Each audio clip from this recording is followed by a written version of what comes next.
रोज़ आप 100% नहीं परफॉर्म कर सकते, क्योंकि भाई इंसान की एक लिमिट होती है। मैंने क्लासेस ली थी वर्कआउट अकेडमी से। जब MCAT का टेस्ट होगा ना, इंसान बहुत नर्वस होता है, ठीक है। और क्योंकि टेंशन लेकर फ़ायदा तो नहीं है, पेपर आपने वही करना है, वही 180 MCQs होंगे, ठीक है।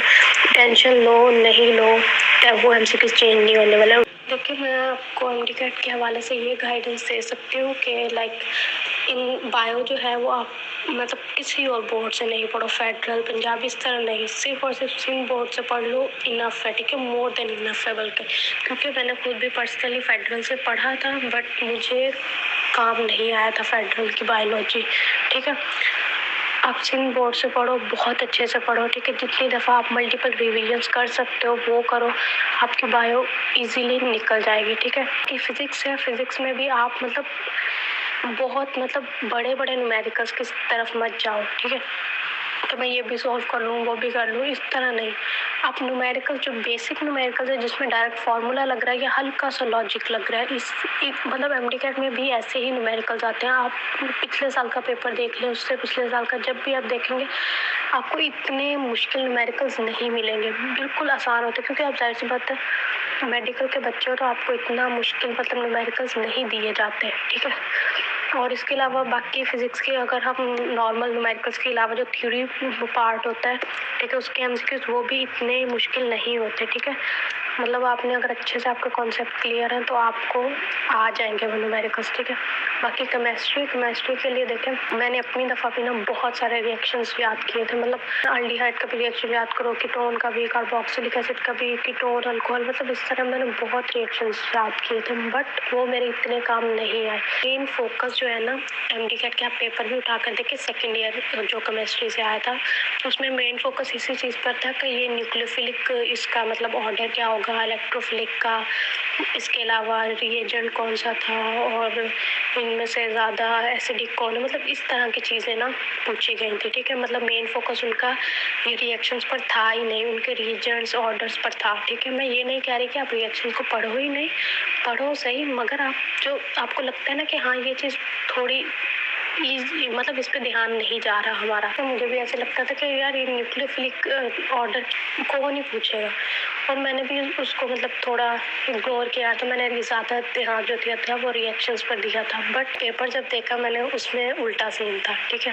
तो उसमें उन्होंने ज़्यादा जो रिएक्शन से हटकर चीज़ें थी उनके ऊपर ज़्यादा उन्होंने फोकस किया था। और बाकी फर्स्ट ईयर की केमिस्ट्री में से भी ठीक थी वो भी, कुछ न्यूमेरिकल्स जो थे वो मुश्किल थे, बट सही थे।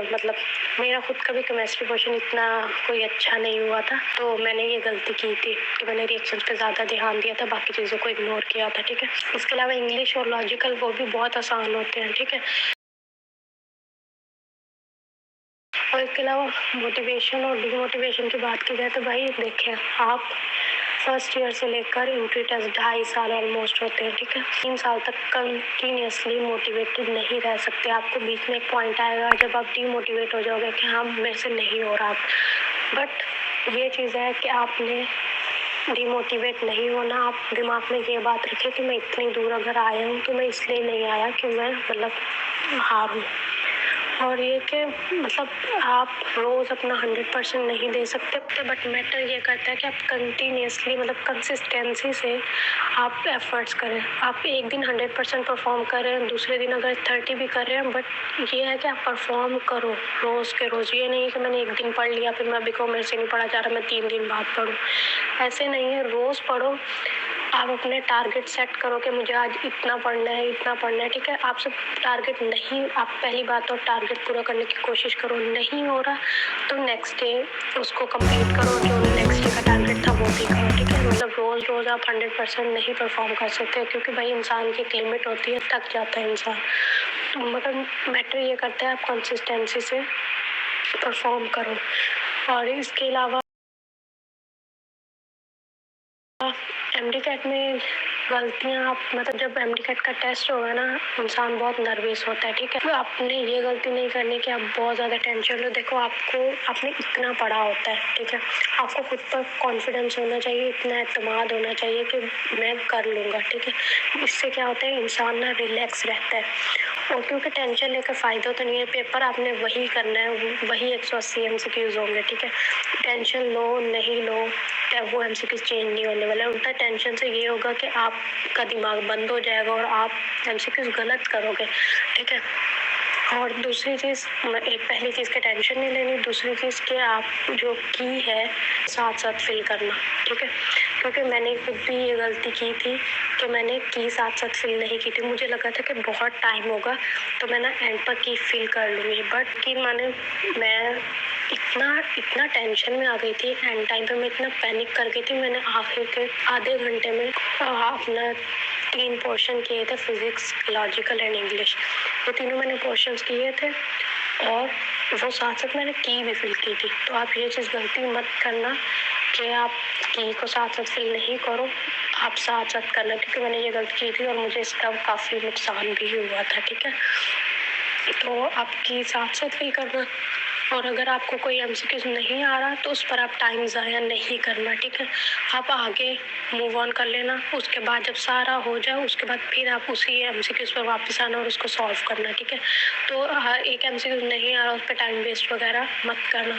इसके अलावा और यही है कि बेस्ट ऑफ लक आपकी जर्नी के लिए। अभी आपके पास है कुछ महीने मतलब अभी तो टाइम है आपके पास 7-8 महीने, तो आप अच्छे से तैयारी करें।